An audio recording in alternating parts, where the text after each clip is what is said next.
দেওয়া হয়নি, তারপরে জোটের অনেককে দেওয়া হয়নি, তারপরে মহিলাদেরকে বঞ্চিত করা হয়েছে। এছাড়া অনেক বিতর্কিত ব্যক্তিদেরকে মনোনয়ন দেওয়া হয়েছে বা দেওয়া হবে, এমনটা অভিযোগ উঠছে সোশ্যাল মিডিয়া জুড়েই গতকালকে থেকে আজকে পর্যন্ত সেই আলোচনা। কেন এরকম বিতর্ক মনোনয়নের তালিকা নিয়ে, সেটা নিয়ে আমরা আলোচনা করব। আলোচনার জন্য আমাদের সাথে দুজন অতিথি উপস্থিত আছেন। আমাদের সাথে উপস্থিত আছেন মনির ইসলাম রবি, বিএনপি নেতা। আপনাকে স্বাগত আমাদের আজকের অনুষ্ঠানে। আমাদের সাথে উপস্থিত আছেন ইসমাইল সম্রাট, চেয়ারম্যান জন অধিকার পার্টি। আপনাকেও স্বাগত আমাদের আজকের জি অনুষ্ঠানে। যে আমি প্রথমে সম্রাট আপনাকে দিয়ে শুরু করতে চাই, যে আপনার কাছে কি মনে হচ্ছে এই মনোনয়নটাই শেষ পর্যন্ত ঠিক থাকবে কিনা? কারণ এটা নিয়ে এত বেশি বিতর্ক, বেশ সিনিয়র কয়েকজন নেতাকে বাদ দেওয়া হচ্ছে, বিশেষ করে আবার কিছু ত্যাগী নেতাকে বাদ দেওয়া হয়েছে। আবার আপনারা যারা জোটে ছিলেন তাদের অনেকের নাম নেই সেখানে। তো সব মিলিয়ে আপনার কাছে কি মনে হচ্ছে এই মনোনয়ন মানে তালিকাতে? জি, ধন্যবাদ আপা আপনাকে এবং আমার সাথে যে বিজ্ঞ আলোচক এবং যারা এই শো দেখছেন সবাইকে বাংলাদেশ জন অধিকার পার্টির পক্ষ থেকে শুভেচ্ছা জানাচ্ছি। দেখুন, আসলে নমিনেশন ঘোষণা করা বা প্রার্থী তালিকা তৈরি করে সেটা প্রেস কনফারেন্স করে জাতিকে জানিয়ে দেওয়া, আমি মনে করি এটা প্রত্যেকটা রাজনৈতিক দলের নির্বাচন কেন্দ্রিক একটা রুটিন ওয়ার্ক। তো সেখানে বিএনপি তার প্রার্থী তালিকা তৈরি করেছে।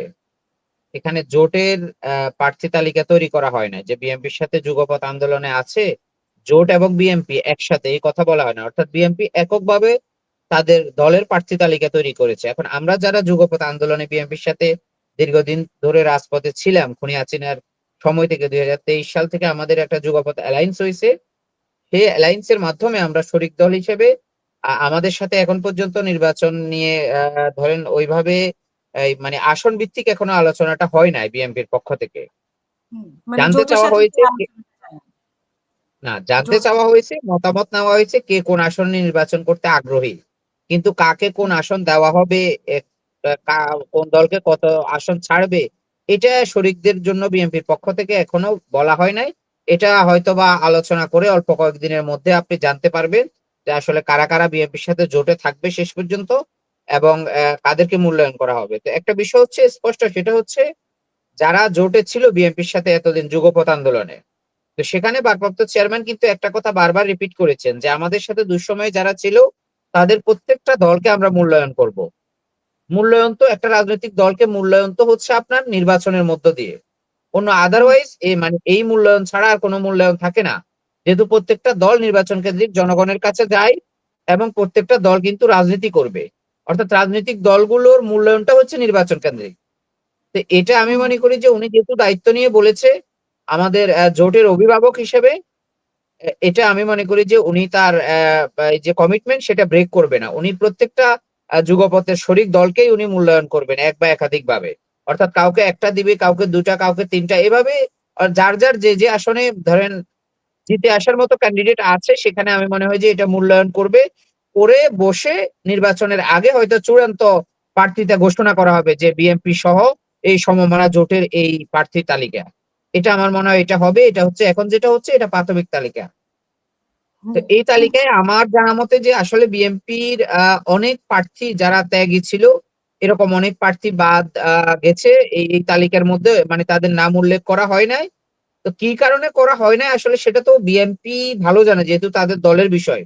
আর আপনি হুম, যেটা বললেন যে আমাদের যুগপথের অনেকের নাম বাদ গেছে, বিষয়টা এমন না। আমাদের যুগপথের প্রার্থী তালিকা না এটা, এটা হচ্ছে শুধু এককভাবে বিএনপি প্রার্থী তালিকা।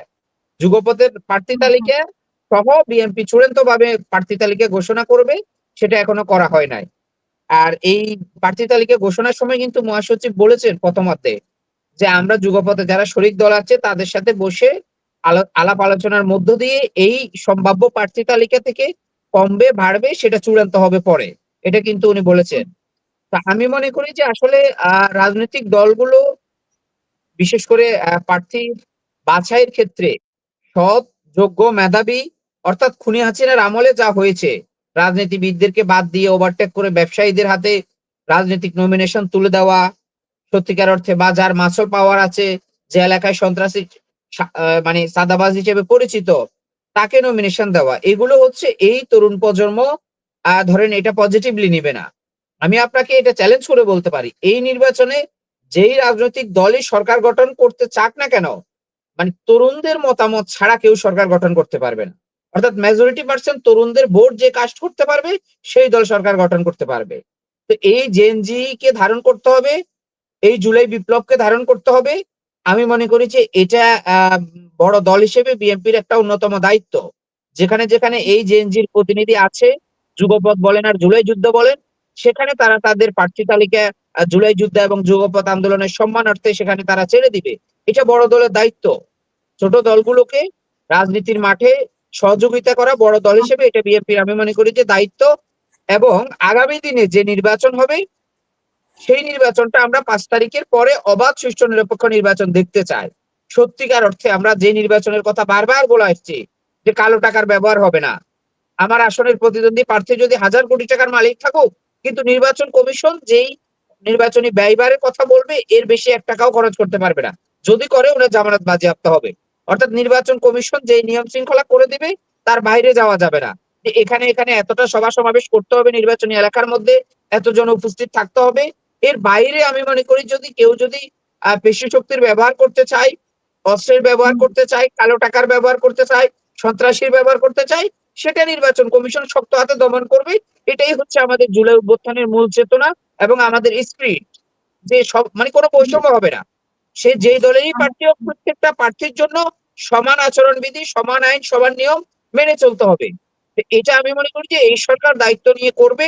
এবং নির্বাচন কমিশনও বারবার বলে আসছে যে আমরা অতীতের থেকে একটা অবাধ সুষ্ঠু নিরপেক্ষ নির্বাচন করব, যেটা রেকর্ড হয়ে থাকবে। এবং আমাদের প্রধান উপদেষ্টা কিন্তু প্রফেসর মোহাম্মদ ইউনূস বারবার ঘোষণা দিয়েছে যে আমরা এমন একটা নির্বাচন করব যেটা মানে রোল মডেল হয়ে থাকবে। তো আমরা সেই নির্বাচনটাই দেখতে চাই এবং আমরা আশা করছি ফেব্রুয়ারির প্রথমার্ধে এই নির্বাচনটা হবে। এখানে বিন্দু মাত্র কারো বিচলিত হওয়ার কোনো সুযোগ নেই যে নির্বাচন হবে কি হবে না, নির্বাচন পেছাবে কিনা, এই প্রশ্ন এখন আর নাই। এখন জাতি নির্বাচনের ট্রেনে উঠে গেছে, প্রার্থীতা ঘোষণা হয়ে যাচ্ছে, সুতরাং ইলেকশন কিন্তু ফেব্রুয়ারিতে হবে। জি, অসংখ্য ধন্যবাদ। আমি মনির ইসলাম রবি ভাই আপনার কাছে যেটা জানতে চাই যে এই যে মানে মনোনয়ন নিয়ে আপনার কাছে শুনবো, পাশাপাশি শুনবো যে নাসিরউদ্দিন পাটোয়ারি বলছে যে বিএনপির মৃত্যুর ঘন্টা বেজে গেছে। তারপরে জামাতের পক্ষ থেকে বলা হয়েছে যে তারা 300 আসনে আগেই দিয়েছে, বাট বিএনপি দিয়েছে 237 আসনে। তো এখানে জামাত আপনাদের থেকে এগিয়ে আছে কিনা প্রার্থিতার দিক থেকে, যে 300 আসন আগে থেকে দেওয়া আছে এবং ঘোষণা করবে সময় মতো। তো আপনার কাছে কি মনে হচ্ছে? আর এই যে মনোনয়ন নিয়ে অনেক তর্ক-বিতর্ক, এই মনোনয়ন নিয়েও আপনার কি যে তালিকাটা প্রকাশ করা হয়েছে সেই তালিকার ব্যাপারে আপনার মতামত কি? ধন্যবাদ সম্মানিত উপস্থাপিকা। আমার সাথে সহ আলোচক জনাব ইসমাইল সম্রাট, আমাদেরকে যারা দেখছেন শুনছেন দেশে এবং প্রবাসে আপনার মাধ্যমে, সকলকে আমি অভিনন্দন শুভেচ্ছা জানাই। আগামী নির্বাচনে দেশবাসীকে আমরা আশ্বস্ত করতে চাই নির্বাচনী ট্রেন শুরু হয়ে গিয়েছে। আমরা সবাই এখন ট্রেনে চাপবো এবং নির্বাচন ফেব্রুয়ারিতে সম্পন্ন। কথাটা হলো জোট নিয়ে যে কথাটা আপনি বলছেন, জোট এখন কতটুকু কার্যকর হবে আমি ভাবি এই জন্যে যে আরপিওতে 21 ধারার যেই সংশোধনী হয়েছে এবং যেটা আজকে পাশ হয়ে গেল, যে জোট যদিও করেন কিন্তু নিজ নিজ মার্কায় আপনাকে নির্বাচন করতে হবে। এটার একটা অভিজ্ঞতার কথা আমি উদাহরণ আপনাকে দিই। নির্বাচন যেমনই হোক, উদাহরণ দিচ্ছি। 24 সালে কিন্তু জাতীয় পার্টির সাথে আওয়ামী লীগের একটা জোট ছিল এবং আসন ভাগাভাগিতে জাতীয় পার্টিকে 25টা আসন দিয়ে দিছিল। কিন্তু পরবর্তী দেখা গেল আওয়ামী লীগের যেখানে স্ট্রং প্রার্থীরা তারা এই নমিনেশন না মাইনে তারা ওই যে ট্রাক, ঠেলা গাড়ি, ইগল ইত্যাদি মার্কায় দাঁড়াইয়া দেখা গেল জাতীয় পার্টি 15টা আসন পাইছে, 13টা আসনে তারা বঞ্চিত হয়েছে, আওয়ামী লীগের বিদ্রোহীরা নিয়ে চলে গেছে। তো জোট এখন কতটুকু কার্যকর আমার সেখানে সন্দেহ, কারণ RPA 21 ধারার সংশোধনী হয়ে যাওয়ার পর এটা এখন একটা চ্যালেঞ্জের মুখে পড়ে গিয়েছে। যাই হোক, এটা জোটের বিষয়ে আমি আরো আগাইতে চাই না। আমি এটা বলতে চাই, আমাদের ভারপ্রাপ্ত চেয়ারম্যান তারেক রহমান এবং আমাদের স্ট্যান্ডিং কমিটির সিদ্ধান্তে 238টা আসনের যেই নমিনেশন ঘোষণা করা হয়েছে, এটা একটা যুগান্তকারী দৃষ্টান্ত স্থাপন করেছেন তারেক রহমান। কারণ এক সময় আমাদের দেশে হাসিনা যখন সরকারে ছিল, প্রায় 60% উপরে ব্যবসায়ীরা এই সংসদের পদগুলি বা এমপি পদগুলি নিয়ে চলে গেছে। সেখানে রাজনীতিকরা অনেকটাই নির্বাসনে চলে গেছে। কিন্তু এখন দেখেন, আমাদের 238টা যে নমিনেশন আমরা ঘোষণা করেছি মনোনয়ন, সেখানে আমলাদের কোনো প্রাধান্য নাই এবং বাহিনী মানে সেনাবাহিনীর যে অবসরপ্রাপ্ত আমলা, তাদের নামও এখানে আমাদের কাছে নাই ঘোষণাতে। ব্যবসায়ীদেরকেও সেই তালিকায় তেমন ভাবে আমরা নমিনেশন দেওয়া হয়নি। আমাদের তরুণদের নমিনেশন আছে 20% উপরে, আর 40% নমিনেশন আছে যারা 91 সাল থেকে 2018 সালে পর্যন্ত নির্বাচন করেছি আমরা, যে কবার করছি, তাতে করে যারা সাবেক এমপি ছিল তারা, বা নমিনেশন পেয়েছিল এমপি হতে পারে নাই তারা, এমনদেরকে অনেকটা প্রাধান্য দেওয়া হয়েছে। এখানে তরুণদেরকেও প্রাধান্য দেওয়া হয়েছে। আপনারা দেখেন, এই যে শ্রাবণ আমাদের ছাত্র দলের সভাপতি ছিল, যশোর 6 থেকে সে নমিনেশন পেয়েছেন। আমাদের যুব দলের সাধারণ সম্পাদক নয়ন ভোলা 4 থেকে নমিনেশন পেয়েছেন। প্রিয়াঙ্কা ডাক্তার সর্বকনিষ্ঠ যিনি নাকি সংসদের এই নমিনেশন পেল, সর্বকনিষ্ঠ সদস্য ডাক্তার প্রিয়াঙ্কা, সেও আপনার তরুণ প্রজন্মের। আমাদের নাটোরে যে একে নমিনেশন পেয়েছেন শারমিন পুতুল, তিনি আমাদের প্রয়াত নেতার পটল ভাইয়ের মেয়ে। এইভাবে ধরতে গেলে অনেকটাই তারুণ্য নির্ভর এবং অভিজ্ঞদের সমন্বয়ে এই নমিনেশন গুলিকে দেওয়া হয়েছে। এবং এটা সবচেয়ে বেশি প্রাধান্যটা হলো এই, আমাদের দলে 4 জন 5 জন করে এক একটা আসনে নমিনেশন পাওয়ার যোগ্য লোক আছে, এবং নির্যাতিত তালিকায় গেলে তার সংখ্যা আরো বাড়বে। এই সবকিছু নিয়ে নমিনেশন তো একজনই পাবে, 10 জন বা 5 জনকে তো দেওয়া যাবে না। প্রাইমারি মানে প্রাক প্রস্তুতি হিসাবে আমাদের দলের চেয়ারম্যান সাহেব একটা রিস্ক নিয়েছেন, প্রার্থী ঘোষণা করেছে, প্রার্থীদের অবস্থান যাচাই বাছাই করছে। সম্রাট যে কথা বলছে, আমাদের মহাসচিব বলছে এটা প্রাথমিক, এটার মধ্যে কমতেও পারে বাড়তেও পারে বা অ্যাডজাস্টিং থাকতেও পারে।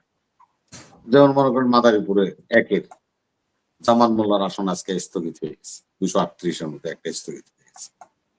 তাইলে ওনার কথা এবং চেয়ারম্যান সাহেবের বক্তব্যের সাথে সম্পূর্ণ আমরা একমত।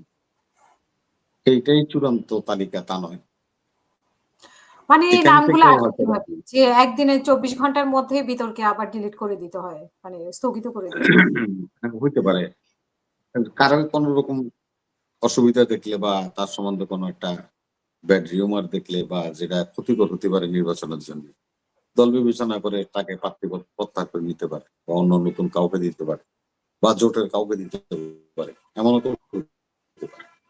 যদিও আমরা 62টা আসন জোটের জন্য রাখা হয়েছে, সেখানে আমাদের জোটের যে 62 আসন তার মধ্যে 23টা আসন 13টা আসন আমাদের নিজেদেরই এই এই প্রতিযোগিতার কারণে স্থগিত আছে। তাদের সাথে নেগোসিয়েশন হচ্ছে কাকে দিবে না ইত্যাদি। পরে এগুলি হয়তো বা শরিকদেরকে ছেড়ে দিবে, সে সমস্ত আসনগুলি খালি রাখা হয়েছে, আবার কিছু কিছু জায়গায় খালি নাই। হয়তোবা হুম, সেখান থেকে প্রত্যাহার করে নিয়ে যেতে পারে, এমনও হতে পারে। সর্বোপরি আমরা আজকে যে কথাটা বলতে চাই, আমাদের চেয়ারম্যান সাহেব যেই সুযোগটা নিয়েছেন যে কারা কারা সাজানুমোর হইতে চায় তাদেরকে চিহ্নিত করার জন্য একটা প্রজেক্ট ওপেন করছে।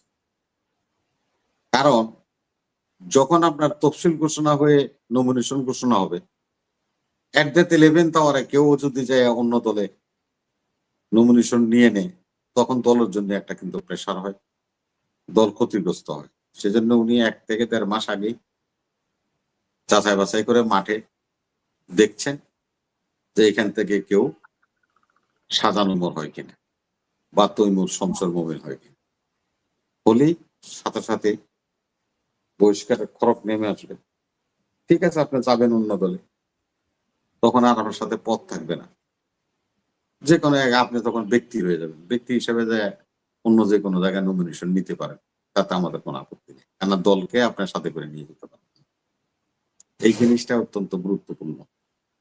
আমি এই জন্য ধন্যবাদ জানাই আমার চেয়ারম্যানকে এবং আমাদের নমিনেশনের যে স্ট্যান্ডিং কমিটি তাদের। আজকে আমাদের দেখেন নমিনেশনে কিছু চমকও আছে, হুম, অনেকটাই চমক আছে। 11 জন ডাক্তার আমাদের এই নমিনেশন পেয়েছেন, আমাদের দেশের স্বনামধন্য ডাক্তার। আমাদের 11 জন ক্রীড়াবিদ, স্বনামধন্য ক্রীড়াবিদ আমাদের দলের নমিনেশন পেয়েছেন। 18 জন প্রকৌশলী আমাদের এই নমিনেশনে তালিকায় আছেন। প্রায় 30 জনের উপরে কৃষিবিদ আমাদের এই তালিকার মধ্যে আছে। শ্রেণী পেশার সব লোককে কাজ করেছে এই নমিনেশনে আমাদের দলের চেয়ারম্যান তারেক রহমান সাহেব। এটা অত্যন্ত বুদ্ধিমত্তার পরিচয় দিয়েছে। নির্বাচনে জয় পরাজয় থাকবে, একজন জয় হবে, জয়ী হবে, আর একজন বিজেতা হবে, এটা স্বাভাবিক, এটা নিয়ে কোনো চ্যালেঞ্জ নেই। কিন্তু উনি যেভাবে নমিনেশনটাকে সেট করেছেন, সকল অংশীজনকে, হুম, দেশের সকল ধরনের শ্রেণী পেশার লোককে উনি এই নমিনেশনের মধ্যে, এবং কি শ্রমিক নেতারাও নমিনেশন এর তালিকায় আছেন। যেমন মনে করেন শিমুল বিশ্বাস, প্রখ্যাত শ্রমিক নেতা, সে আছে, আরো কয়েকজন আছেন। এইভাবে ধরতে গেলে এই নমিনেশনটা, ঘোষিত নমিনেশনে যারা আছেন, আমি মনে করি যে এটা অত্যন্ত ভালো একটা সিদ্ধান্ত দল নিয়েছে। যে ব্যবসায়ীরা প্রায় 60% সংসদ দখল করে কিন্তু নিয়েছিল। উল্লেখযোগ্য সিনিয়র যারা, হ্যাঁ, ব্যবসায়ীরা নাই, এটা একটা ভালো বিষয়। কারণ আওয়ামী লীগে ব্যবসায়ীদের হাতে তুলে সামরিক দিয়েছিল। আমলারও নেই, সামরিক আমলারও নেই। আমরা নাই, হ্যাঁ। ব্যবসায়ীদের হাতে হ্যাঁ, তুলে দিয়েছিল সামরিক এবং আমলা। তারা টেলিভিশন করেছে, বিভিন্নভাবে হুম। অপব্যবহার করেছে তারপরে ক্ষমতার। সাবেক এটা আমি সচিব বা কিন্তু সাবেক মানে সচিব বা সিনিয়র কিছু নেতার এরা, ব্যাপারে প্রশ্ন উঠেছে। দেখেন আপনাকে একটা বলি আমি আপা, আমাদের নমিনেশনটা এখনো কেউ বুঝতে পারছে কিনা আমি জানি না। আমাদের নমিনেশনটা হবে হলো 3 স্তরে। এটা একটা স্তর, হুম, এটা হলো নিম্নকক্ষ। আরেকটা আছে হলো আপনার যেটা সংসদে পাস হচ্ছে, উচ্চ কক্ষ হবে 100 আসনের। যারা বিজয়ী হয়ে গভর্নমেন্ট ফর্ম করবে তাদের অন্তত 70-80টা আসন অটোমেটিক্যালি ভোটের কারণে পিআর এর কোন আসন ভিত্তিক কোন তারা পেয়ে যাবে। তাহলে সেখানেও তো উপযুক্ত সিনেট, তো সেখানে তো আইন পাস হবে। অতএব সেখানে তো সেরকম গুরুত্বপূর্ণ লোকের প্রয়োজন হতে পারে। আমরা যদি মনে করেন নিম্ন পক্ষে সংসদে সংসদ নেতা হিসাবে বেগম খালেদা জিয়াকে নির্বাচিত করলাম, এখন সিনেটে তো একজন চেয়ারম্যান হবে, সেখানে তো একজন চেয়ারম্যান ওই লেভেলের একজন কে রাখতে হবে যাকে চেয়ারম্যান হিসাবে ওখানে আপনার কম্পেটেবল বা সবচেয়ে ভালো হবে। ওখানে তো স্পিকার থাকবে, ডেপুটি স্পিকার থাকবে সিনেটেও। তো এগুলির জন্য তো আপনার সিনেটে যারা যাবে, যেমন রুমিন ফারহান একজন আইনজীবী, আমি একটা উদাহরণ দিচ্ছি। হুম, এই মনে করেন আমাদের এই যে পাপিয়া আছে, সে একজন আইনজীবী, সে মনে করেন আমাদের এই যে মনে করেন ঢাকা এই যে রুহুল কুদ্দুস কাজল ব্যারিস্টার, সে একজন আইনজীবী। এদের মতো লোকদেরকে তো সেখানে নিয়ে যেতে হবে। তো সেই জন্যই আমাদের একটা স্তর থাকবে, 70 থেকে 80টা আসন তো ওখানেই থাকবে। তারপর আমাদের দ্বিতীয় স্টেপ আছে, সেটা হলো আমাদের দেশের যে 12টা আপনার সিটি কর্পোরেশন আছে, সেখানে আমাদের প্রার্থী দিতে হবে, সেখানেও আমাদের একটা সেট আপ থাকবে। তারপর আমাদের দেশে 449টা হলো উপজেলা আছে, উপজেলা পরিষদের চেয়ারম্যান, সেখানেও তো আমাদের দলীয়ভাবে মনোনয়ন দিতে হবে এবং সেট আপ থাকতে হবে।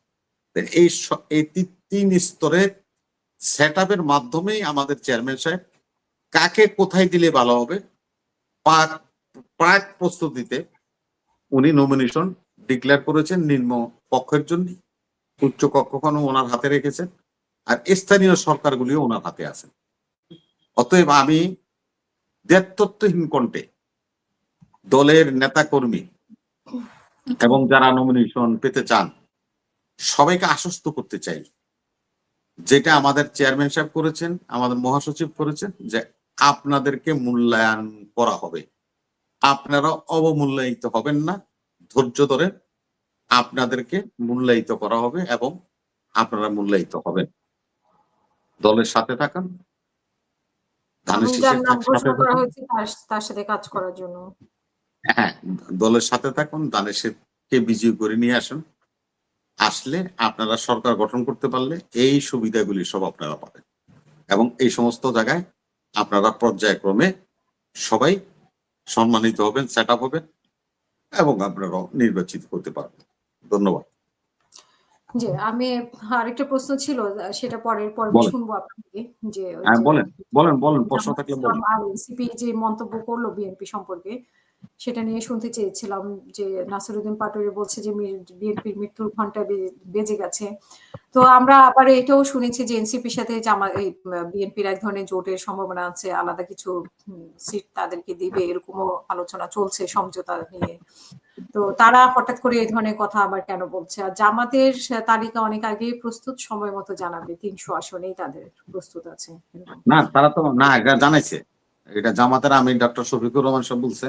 আমরা বিএনপি তো এখন ঘোষণা করলাম, আমরা তো 1 বছর আগে 300 আসনের প্রার্থী ঘোষণা 1 করি। বছর আগে ঘোষণা করেছে। হ্যাঁ, 1 বছর আগে উনি ঘোষণা করে দিচ্ছেন। অতএব ওনাদের আর ঘোষণার তো কিছু নেই, আর ওনারা তো গুপ্ত সংগঠন, দেন না। ওনারা কয় পিয়ার, 2বারের বেশি সংসদে যাইতে পারবেন না, প্রধানমন্ত্রী হইতে পারবেন না, প্রধানমন্ত্রী যে হবেন দলের প্রধান সে থাকতে পারবেন না। উনি গোপন ভোটে কার ভোটে কেড়ায় যে আবার 3য় বার উনি আমির হয়ে গেছেন। ওনারাই নিয়ম করেন, ওনারা নিজেরাই পালন করেন। ওনারাই বলছে যে দলের সভাপতি 2বারের বেশি কেউ থাকতে পারবে না, তো উনি 3য় বার সভাপতি হয়ে গেলেন। এই স্ববিরোধী বক্তব্য হলো জামাতের। এদের কথার কোনো, ওনারা যেটা কয় ওয়াদা করে সেটার সাথে তাদের কোনো এই নেই, সাথে একটা ইসলাম লাগাই রাখছে। আরে আপনাকে আমি বলি, ইসলামের আমাদের যে মূল ইসলাম, মদিনার যে ইসলাম, ওই ইসলামের মধ্যে কি হিন্দু শাখা আছে, খ্রিস্টান শাখা আছে, ইহুদি শাখা আছে? আছে ইসলামের মধ্যে? কিন্তু জামাতে ইসলামের লোকে কিন্তু হিন্দু শাখা আছে। সেদিন এই যে গোলাম পারওয়ার সাহেব, এই যে আপনার খুলনাতে ওনার আসনে এই যে ফুলবাড়ি নাকি এটা কি জানি একটা থানা, ওইখানে উনি সনাতন ধর্মের সমাবেশ করছেন। সেখানে স্লোগান শুনছে, হরিবল হরিবল দাড়িপাল্লাকে টাইনা তোল, হরিবল হরিবল দাড়িপাল্লাকে টাইনা তোল। এটা হলো সনাতন ধর্মীয়রা স্লোগান দিয়ে ওনাকে আশ্বস্ত করেছে যে আমরা আপনাকে ভোট দিব, মানে দাড়িপাল্লাটা টাইনে আমরা উঠাবো। এই যে একটা ধারণা, ইসলামের সাথে এগুলি যায় বলেন? এই ইসলাম নামটা ওনারা ব্যবহার করার যোগ্যতা রাখে না। যে জায়গায় আজকে ক্ষমতা দেওয়ার লোভে তারা যে ইসলামকে কোথায় নিয়ে গেছে, একটা সনাতন ধর্মের হিন্দু ধর্মের লোকেরা তাদের সমাবেশে যাচ্ছে আর হরিবল হরিবল ইসলামকে টেনে তুল, আরে দাড়িপাল্লাকে টেনে তুল, ইসলামকে টেনে তুল। এই সমস্ত স্লোগান ইসলামের সাথে যায়, ধর্মের সাথে যায়। তো ওনাদের নিয়ে তো আমি কথা বলতে চাই না। তো এনসিপির সম্বন্ধে যে কথাটা বলছেন আপনি, এনসিপির কথাটা কিন্তু খুব গুরুত্বপূর্ণ কথা। যেন এই যে নাসিরউদ্দিন পাটোয়ারি সাহেব বলছে, উনি কদিন আগে গেছিল শাহরাস্তি, ওখান থেকে দুরন টরন খেয়ে আইছে, ওনার নিজের গ্যারাবের মিশে ওনারে দৌড়াইছে। আমি ওনারে খুব একটা ইয়ে করি না, উনি খুব গুণী জ্ঞানী মানুষ। কারণ উনি এই যে আমি যেখানে বসে আপনার সাথে শো করতেছি, 1 কিলোমিটারের মধ্যে একটা মাদ্রাসা আছে, দারুন নাজাত মাদ্রাসা, যেখানে যে মিজানুর রহমান আজারি ছাত্র ছিল। এটার মধ্যে নাসিরউদ্দিন পাটোয়ারি কিন্তু ওর পাটোয়ারির বাপে কিন্তু ওরে এনে ভর্তি করছে, ওই মাদ্রাসাতে পলাই গেছে। যাইয়া ও আমাকে ইংরেজি লাইনে লেখাপড়া করছে, বাংলা লাইনে লেখাপড়া করছে। ও আবার গণজাগরণ মঞ্চে আছিল, এই যে ফ্রান্সে থাকে যে বেটার লোকে, আর এই যে আমাকে লাকি একটার আছে, এই যে ফেনীবাড়ি, এই যে সম্রাট গোবারির লোক, এইগুলোকে খারাইয়া শাহবাগে স্লোগান দিছে, কতে কাদের মোল্লা, মতে মুজাহিদ, বললেন নাকি সতে সাইদি, এই স্লোগানও দিছে কিন্তু এই পাটোয়ারি। ওই বিশেষ গুণের গুণান্বিত মানুষ, অনেক গুণ তার। তারপর তো আল্লাহ শোনা যায় যে নিজে পাটোয়ারি আবার জামাতেও ছিল, সেটাও তো আমরা শুনি অনেক সময়। ওই জন্যই বললাম যে পরবর্তীতে সে বামপন্থী সংগঠনই করতো, জামাত সে করতো না, বামপন্থী সংগঠন। জামাতে ইসলামের সাথে তার সম্পর্ক ছিল, থাকতে পারে, কিন্তু সে আসলে কিন্তু বামপন্থী সংগঠনেরই ছেলে। এখন ও অনেক গুণে গুণান্বিত হয়, জামাত শিবিরের লোকও থাকতে পারে, বা সেগুলোর কোনো শিবিরের এরকম সিস্টেম নাই, কঠিন ক্যাডার বিক্রির সংগঠন তো, ওটা একেবারে স্তর থেকে নিচ থেকে নেমে উপরে আসতে হয়। যাই হোক, আমার বিএনপি ধ্বংস হয়ে যাবে, কদিন আগে বললো বিএনপির বুড়িগঙ্গার জল দিয়ে গোসল করা যায়, এইটা সে অপরও বলতেছে। আমরা মানে কি একটু আলোচনায় বিনোদন, থাকার জন্য, নাকি আসলেও বিএনপি কে একরকম? না আমরা বাঙালিরা একটু বিনোদন প্রিয় মানুষ, এটা কিন্তু ওবায়দুল কাদের কইছিল, কয় যে এটা পাবলিক খায়, এর লেগে আমি কই। তাদের সাংবাদিকরা প্রশ্ন করছিল, খেলা হবে এ কথা আপনি একটা সিনিয়র লিডার এভাবে বলেন, আরে ভাই এটা তো পাবলিক খায়, এই জন্য আমি বলি। আমাদের দেশে কিছু হাসান মাহমুদের দরকার আছে তো।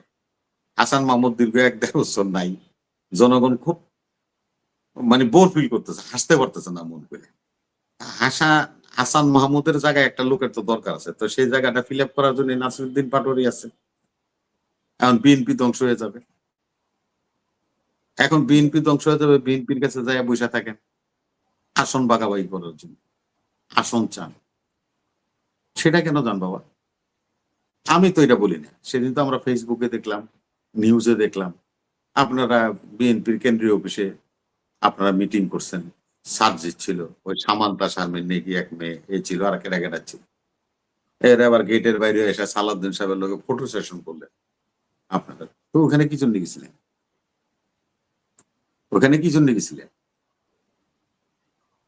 আপনাদের কথার সাথে আপনাদের কর্মের সাথে মিল থাকতো কেন? নাসিরউদ্দিন পাটোয়ারি বিএনপির 17 বছর, এরশাদ 9 বছর চেষ্টা করছে বিএনপি ভেঙ্গা টুকরা টুকরা করতে। শাহজিজের মতো লোক, মদুদ আহমেদের মতো লোক, এই যে আমাদের মহাসচিব আছে তার বাবা রুহুল আমিন, শেষ পর্যন্ত মির্জা রুহুল আমিন, হ্যাঁ গোলাম মিয়া সাহেব, এদের মতো লোকদেরকে কিন্তু শামসুল হুদা, এদেরকে কিন্তু এরশাদ কিনা পারচেজ করে নিয়ে গেছে, কিন্তু দল ভাঙতে পারেনি। ব্যক্তিকে সে পারচেজ করে নিয়ে গেছিল, মিজান চৌধুরী নিয়ে গেছিল, কাজী জাফররা কিন্তু দল বিলুপ্ত করে কিন্তু এরশাদের লোকে জাতীয় পার্টিতে গেছিল, কিন্তু বিএনপি কে তারা ভেঙে নিতে পারেনি। হাসিনাও 17 বছর বিএনপি কে ভাঙতে পারেনি। এখন যে নেতৃত্ব, সেখানে তো বিএনপির একটা ক্যাশ করার ক্ষমতা এই নাসিরউদ্দিন পাটোয়ারির মতো লোকের নেই। ওটা আমি ওর চ্যালেঞ্জ করে দিলাম। এই যে আজকে নমিনেশন থ্রো করছে, আজকে 24 ঘন্টা পার হয়ে গেছে, কোথায় একজন বিদ্রোহীর নাম শুনছেন? পাই নাই, দুঃখ প্রকাশ করতেছে, ক্ষোভ প্রকাশ করতেছে, এটা ভাই আমি না পেলে আমিও করবো। এটা তো একটা স্বাভাবিক না, না, না, ক্ষোভ প্রকাশ দলকর্মী করছে, গাড়ি সমর্থকদের টাড়ি বন্ধ করেও তো, রেল লাইন বন্ধ করে ক্ষোভ প্রকাশ করছে, এটাও তো আমরা হ্যাঁ হ্যাঁ পত্রিকায় ক্ষোভ দেখছি। প্রকাশ করতেছে, এগুলি ঠিক না, এগুলি তারা বুঝতে পারতেছে না, হয়তো করতেছে কর্মীদের ভালোবাসায়, হয়তো কর্মীরা করতেছে, আবার এটা তো পার্থিব। যার মনোনয়ন স্থগিত করছে, সে আবার বলছে যে তার আসনে, তার পত্রিকায় দেখলাম একটু আগে, যে তার আসনে কাকে দেয় সে দেখে নিবে। না না না, জামানের যে স্থগিত করছে, জামান বলছে যে বিএনপি মানে এই আসনটা হারাবে, তার মানে তার নমিনেশন তাকে না দিলে বিএনপি আসনটা হারাবে। তো এই এমনটা হয়তো জামান মোল্লা চিন্তা ভাবনা আছে, হয়তো বা উনি সেখানে তো গুরুত্বপূর্ণ লোক, বলতে পারে। কিন্তু জামান মোল্লা, আপনাকে একটা কথা আমি স্মরণ করাই, শিবচরে আপনি এমন কোন পরিবারের লোক না, শিবচরের 10টা পরিবার, আলতাফ চৌধুরীদের, মিঠু চৌধুরীদের মতো পরিবার ওইখানে আছে। যারা শিবচরকে কন্ট্রোল করে, আপনি কিছুই না সেখানে নড়ছে। আপনার মতো লোককে নমিনেশন দেওয়ার দল ভুল করছে। যারা সুপারিশ করছে ওরা পাচ্ছে না, ওদেরকে থুতু দিয়া। শিবচরে আমাদের এমন লোক আছে যে আলতাফ চৌধুরী সাহেব, উনি আমাদের এমপি ছিল। আলতাফ চৌধুরীর ভাই মিঠু চৌধুরী, ঠান্ডু চৌধুরী উপজেলা চেয়ারম্যান ছিল। কি বলে সে, কি কার সাথে চ্যালেঞ্জ করে? আমাদের ওখানে যথেষ্ট দলে নমিনেশন নিয়ে রান করে আসবে এরকম ক্যান্ডিডেট আমাদের ভুরি ভুরি আছে। এক এক আসনে 5টা 7টা করে ক্যান্ডিডেট। জামান থাকবে না, জামানের পরেও আরো 8 জন সিরিয়ালে থাকবে। ওর মধ্যে দিলেও দেখবে না আবার 6 জনের রাগারাগি করবে, মনে কষ্ট পাইবে। অতএব আমাদেরকে নিয়ে এই কথা চিন্তা করা নাসিরউদ্দিন পাটোয়ারি করেছেন, আমি তার দুঃসাহস বলি। তবে ওই হাসান মাহমুদ নাই, সে জায়গাটা সে দখল করছে। এরকম হাসান মাহমুদরা মানুষকে হাসাবে, কথা বলবে, এটা আমাদের দেশের মানুষরা পছন্দ করে। ধন্যবাদ। হুম, অনেক ধন্যবাদ। শুনবো আবারও আপনাকে। আমি ইসমান সম্রাট আপনার কাছে শুনতে চাই যে এই নির্বাচনে ঠিক আছে মনোনয়ন গতকালকে ঘোষণা করা হয়েছে, মানে নমিনেশন কাকে দেওয়া হবে না হবে এটা প্রাথমিক একটা বিষয়। অনেকেই বলছে, আপনিও বলছেন, বা এখান থেকে প্লাস মাইনাস হবে বা জোট ঢুকবে। কিন্তু আমরা অন্য সমস্যা যেটা দেখতে পাচ্ছি যে সরকার যেটা বলছে যে গণভোট এবং যে জুলাই সনদের ব্যাপারে রাজনৈতিক দলগুলোকে আলোচনা করতে বলছে, এক সপ্তাহের আলটিমেটামও দেওয়া হচ্ছে। তো সেইখানে আপনার কি মনে হয় যে আসলে নির্বাচনে এটা নিয়ে সবাই উঠে বসেছে, সরকার কি উঠে বসেছে? সরকার যতই বলুক যে নির্বাচন হবেই ফেব্রুয়ারির প্রথম সপ্তাহে দ্বিতীয় সপ্তাহে, কিন্তু আসলে কি নির্বাচন হবে কিনা এরকম অনেকেই সন্দেহ পোষণ করছে যে আসলে নির্বাচনটা হবে না। তো আপনার কাছে কি মনে হচ্ছে যে সরকারের ভূমিকা কি মনে হচ্ছে আপনার কাছে? জি, দেখুন আপা, আসলে আমরা মনে করি যে প্রফেসর মোহাম্মদ ইউনূস হচ্ছে একজন জাতীয় না, তিনি হচ্ছেন একজন আন্তর্জাতিক ব্যক্তিত্ব। তো সেজন্য তিনি জাতিসংঘ থেকে শুরু করে এ পর্যন্ত যতগুলো রাষ্ট্র সফর করেছেন, প্রত্যেকটা রাষ্ট্রে তিনি বলেছেন যে নির্বাচন অর্থাৎ মানে 26-এর প্রথমে হবে, জানুয়ারি ফেব্রুয়ারির মধ্যে। এখন ফেব্রুয়ারির প্রথমার্ধে নির্বাচন, এটা কিন্তু তিনি বিশ্বমঞ্চে একটা কমিটমেন্ট দিয়ে এসেছে। তা আমার মনে হয় না যে সেই কমিটমেন্ট এই সরকার থাকাকালীন অবস্থায় ব্রেক করবে। এটা আসলে ওনার প্রোফাইলের সাথে যায় না। আর আমি ফার্স্টেই বললাম যে জনগণ এখন নির্বাচনের ট্রেনে অলরেডি উঠে গেছে, সুতরাং এটা থেকে আর অন্যদিকে ঘুরানো যাবে না। হ্যাঁ, আমাদের এই মুহূর্তে জুলাই সনদ, গণভোট সবই প্রয়োজন আছে, কিন্তু সবার আগে আমাদেরকে এটা ভুলে গেলে চলবে না যে বাংলাদেশে দীর্ঘ 17 বছর কোনো অবাধ সুষ্ঠু নিরপেক্ষ নির্বাচন হয় নাই।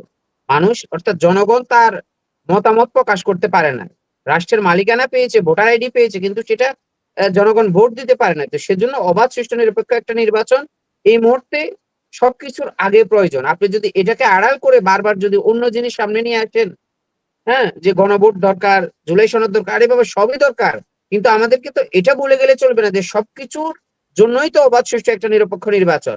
আপনি সবই করলেন, নির্বাচনটা অবাধ সুষ্ঠু নিরপেক্ষ করতে পারলেন না, তাহলে তো আপনার সবকিছু যে লাউ সেই কদু, কোনো কিছুরই কোনো মূল্য নেই। হাসিনা বাংলাদেশ থেকে পালিয়ে গেছে শুধুমাত্র অবাধ সুষ্ঠু নিরপেক্ষ নির্বাচনের মাধ্যমে, ক্ষমতা আসে নাই বিদায়। জনগণের সরকার না বলে জনগণ তাকে বিতাড়িত করে দিয়েছে। তা আমরা তো চাই জনগণের সরকার প্রতিষ্ঠিত হোক। এই জন্যই আমি আপনাকে বারবার বলছি যে এই নির্বাচন আসলে এই সরকারের জন্য এবং এই নির্বাচন কমিশনের জন্য, আইন শৃঙ্খলা বাহিনীগুলোর জন্য একটা চ্যালেঞ্জিং নির্বাচন। এই নির্বাচনের মধ্য দিয়ে তারা তাদের হারানো গৌরব আবার ফিরে পেতে পারে। বিশেষ করে বাংলাদেশ পুলিশ, র্যাব, সেনাবাহিনী, যেহেতু বড় 3টা নির্বাচনের কালেমা তাদের গায়ে লেপন করা আছে, সেই কলঙ্ক থেকে তারা বেরিয়ে আসার জন্য এই নির্বাচনটাকে অবাধ সুষ্ঠু নিরপেক্ষ মানে করার জন্য তারা একটা সুবর্ণ সুযোগ পেয়েছে। হুম, তারা হাতছাড়া করবে না। আর তারা অবাধ সুষ্ঠু নিরপেক্ষ নির্বাচন করার জন্য যা যা দরকার সবকিছুই নির্বাচন কমিশনকে সহযোগিতা করবে। বিশেষ করে এই নির্বাচনকে বানচাল করার জন্য ফ্যাসিস্ট, আওয়ামী লীগ এবং দিল্লির দোসররা কিন্তু একদম আপনার ধরেন উৎপেতে আছে। সুতরাং তাদেরকে প্রতিহত করে গোয়েন্দা সংস্থাগুলো কতটুকু ইনভলভ থাকবে, এখন আপনার যা শুরু হচ্ছে কথায় কথায় ফেক নিউজ, গুজব, এগুলো থেকে কতটা জনগণকে বিভ্রান্ত থেকে দূর করে সত্যিকার অর্থে এই নির্বাচনটা করা যাবে, এটা আসলে এক অর্থে আমি মনে করি রাষ্ট্রের জন্য অনেক বড় একটা চ্যালেঞ্জ। যে শহীদের রক্তের উপর দাঁড়িয়ে শপথ নিয়েছে শুধুমাত্র অবাধ সুষ্ঠু নিরপেক্ষ নির্বাচন দিয়ে জনগণের ক্ষমতা বুঝিয়ে দিবে। এর জন্যই কিন্তু এই সরকার গঠন করা হয়েছে। মানে তথাকথিত নির্বাচন থেকে মানুষ মুখ ফিরিয়ে নিয়েছে। সেই নির্বাচন এই সরকার কতটুকু দিতে পারবে আমি মনে করি যে এটা সরকারের কিন্তু জন্য অনেক বড় একটা চ্যালেঞ্জ। কিন্তু বিশেষ করে নির্বাচনের রাজনৈতিক আগে তো দলগুলো এই তো মতানৈক্যে বিষয়গুলো আসতে পারে মীমাংসা নাই। হওয়া দরকার। নির্বাচনের আগে তো এই বিষয়গুলো মীমাংসা হওয়া দরকার। মানে যেটা সরকার মনে করছে বা ঐক্যমত্য কমিশনে যে আলোচনাটা ছিল, দীর্ঘ আলোচনা, এটা তো আর মানে সরকারও ভুলে যাবে না, রাজনৈতিক দলগুলোও ভুলে যাবে না। এখন তো রাজনৈতিক দলগুলোর উপর চাপিয়ে দিয়েছে। রাজনৈতিক দলগুলো যদি সিদ্ধান্ত না দেয় তাহলে সরকার একটা সিদ্ধান্ত নেবে। তো সেই জায়গাটাও তো ক্লিয়ার হতে হবে নির্বাচনের আগে। আপা, অবাধ সুষ্ঠু নিরপেক্ষ নির্বাচনটা যখন হবে তখন সেই নির্বাচনে মতামতটা কে দিবে? বিএনপি দিবে না এই বর্তমান সরকার দিবে? কেউই দিবে না, তো জনগণ দিবে। জনগণ যাকে বলবে যে এ আমার প্রতিনিধি, আমার জন্য কাজ করবে, বাস ইট দ্যাট ইজ এনাফ। আমি মনে করি যে এটাই যথেষ্ট। কিন্তু আপনি সেই সুযোগটুকু তো জনগণকে করে দিতে হবে। আপনি জোর করে ভোট কেন্দ্রে নিয়ে যাবেন না, আবার ভোট কেন্দ্র থেকে বাধা দান করবেন না, কালো টাকা দিয়ে কেউ ভোট কিনে নিয়ে যাবে, কেউ সন্ত্রাসী অস্ত্রের ব্যবহার করবে। তো এই জিনিসগুলো যখন বাদ হয়ে যাবে এই নির্বাচনে, আমি আপনাকে বললাম, দেখবেন অনেক বড় বড় প্রার্থীর কিন্তু আপনার নির্বাচনী নমিনেশন বাদ হয়ে যাবে, নির্বাচনী ইস্তাহার বাদ হয়ে যাবে। শুধুমাত্র তাদের আগের যে অপকর্মগুলো আছে হয়তো সেগুলো সামনে চলে আসবে। সত্যিকার অর্থে নির্বাচন কমিশন প্রভাবিত হবে না। একেবারে প্রত্যেকটা ব্যক্তির ক্ষেত্রে যখন জাস্টিস হবে তখন আপনি দেখবেন যে মানে জনগণের মধ্যে যে বিজয়ের হাসি, সবশেষে জনগণ কিন্তু তাদের বিজয়ের হাসিটা আসবে তখনই। এই জুলাই সনদ বলেন আর আপনি গণভোট বলেন, সবকিছু সাফল্য কিন্তু একটা অবাধ সুষ্ঠু নিরপেক্ষ নির্বাচনের জন্যই অপেক্ষা করছে। অর্থাৎ জনগণের সরকার না, বর্তমান যে সরকার আছে, গত 15 বছরে জনগণের সরকার ছিল না। তো জনগণ এখন অনুভব করছে যে আমার সরকারটা দরকার। তো সেজন্য আমি মনে করি যে আপনি যতটুকু সম্ভব ততটুকু ঐক্যমতে পৌঁছে গিয়ে নির্বাচনের পথে হাঁটতে হবে। তা না হলে তো আপনি কিয়ামত পর্যন্ত ঐক্যমতে যাবেন না। বিভিন্ন বাংলাদেশে যদি 56টা দল থাকে, 56টা দলে 56টা আইডেন্টিটি আছে, সবাইকে আপনি তো একসাথে কখনো স্বাধীনতার পরে কখনো একসাথে করতে পারে না। এই সরকারও পারবে না, কেউ পারবে না। তো এই জন্য একসাথ না হলে কি আপনি নির্বাচন থেমে রাখবেন? আপনি কি নির্বাচন দেবেন না? এভাবে তো একটা গণতান্ত্রিক রাষ্ট্র চলতে পারে না। সারা বিশ্ব যেখানে বলছে যে বাংলাদেশে এই মুহূর্তে নির্বাচিত সরকার প্রয়োজন, তো সেই জন্য আমি মনে করি যে বিশ্ববাসী এবং বাংলাদেশের চাহিদা অনুযায়ী অবাধ সুষ্ঠু নিরপেক্ষ নির্বাচনটা ফেব্রুয়ারির মধ্যে হবে। জনগণের সরকার প্রতিষ্ঠা হবে, তখন দেখবেন যে আপনার সবকিছুই হয়ে যাবে।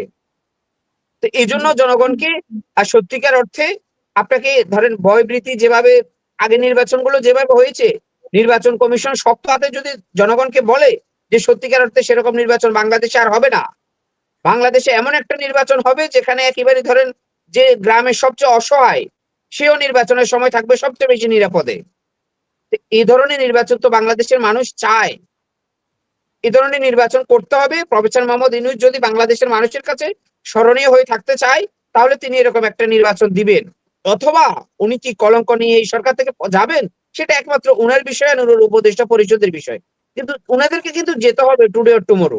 আপনি নির্বাচনটা প্রশ্নবিদ্ধ দেন আর অবাধ সুষ্ঠু দেন, আপনি কিন্তু থাকতে পারছেন না। সুতরাং উনি একটা নোবেল বিজয়ী হয়ে উনি কি এই কালেমা উনার কাছে নেবেন যে নির্বাচনটা প্রশ্নবিদ্ধ হবে? আমার তো মনে হয় না উনি এরকম ভুল করবেন। উনি একেবারে উনার শতভাগ চেষ্টা করবেন যে অবাধ সুষ্ঠু নিরপেক্ষ নির্বাচন দেওয়া, এবং এই নির্বাচনটা ফেব্রুয়ারির মধ্যেই হবে। কেউ কেউ জনগণকে বিভ্রান্ত করছে, বিভিন্ন এজেন্ডা বারবার সামনে নিয়ে আসছে, জনগণকে বুঝাচ্ছে যে নির্বাচন হবে না। কিন্তু জনগণ বলছে যে আমরা তো ট্রেনে উঠে বসে আছি, নির্বাচনী ট্রেনে, এখন শুধু তফসিল ঘোষণা করবে আর ট্রেনটা চলে যাবে।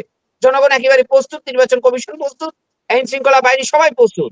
প্রস্তুত না কারা? ষড়যন্ত্রকারীরা, যারা বাংলাদেশের গণতান্ত্রিক সরকারকে সহ্য করে না, বাংলাদেশের উন্নয়নকে সহ্য করে না, যারা দিল্লির দোসর, খুনি হাসিনার দোসর, তারা চায় যে বাংলাদেশে নির্বাচন না হোক, একটা হযবরল অবস্থার মধ্যে থাকুক, কোথাও আইনের শাসন না থাকুক, জবাবদিহিতা না থাকুক, জনগণের সরকার না থাকুক।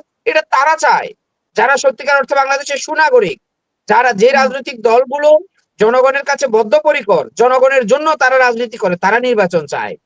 নির্বাচন চায় না যারা বিভিন্ন বিদেশি এজেন্ডা বাস্তবায়ন করতে চায় এই মুহূর্তে, তারা নির্বাচন চায় না। এটা একেবারে স্পষ্ট হয়ে গেছে আপা, আমি মনে করি। জি, অসংখ্য ধন্যবাদ। আমি মনির ইসলাম রবি আপনার কাছে যাব, একজন দর্শক নিয়ে আসতেছি। সালাউদ্দিন সুমন ভাই, জি বলেন আপনার প্রশ্ন বা মতামত। প্রতিদিন আপনাদেরকে নেওয়া আসলে সম্ভব হয় না, বা প্রতিদিন নেওয়াটা মানে খারাপও দেখায়। সো এই জন্য আপনাদেরকে সবসময় নেওয়া হয় না। জি বলেন। আচ্ছা, ধন্যবাদ আসলে যুক্ত করার জন্য। রবি ভাই, আমার স্পষ্ট মনে আছে, আপনার মনে আছে কিনা জানি না, 22-23 সালে মানে বিএনপির পক্ষ থেকে একটা কথা বলছিল যে এই সরকার আর হলো দল এক থাকবে না, আলাদা রাখার চেষ্টা করবে।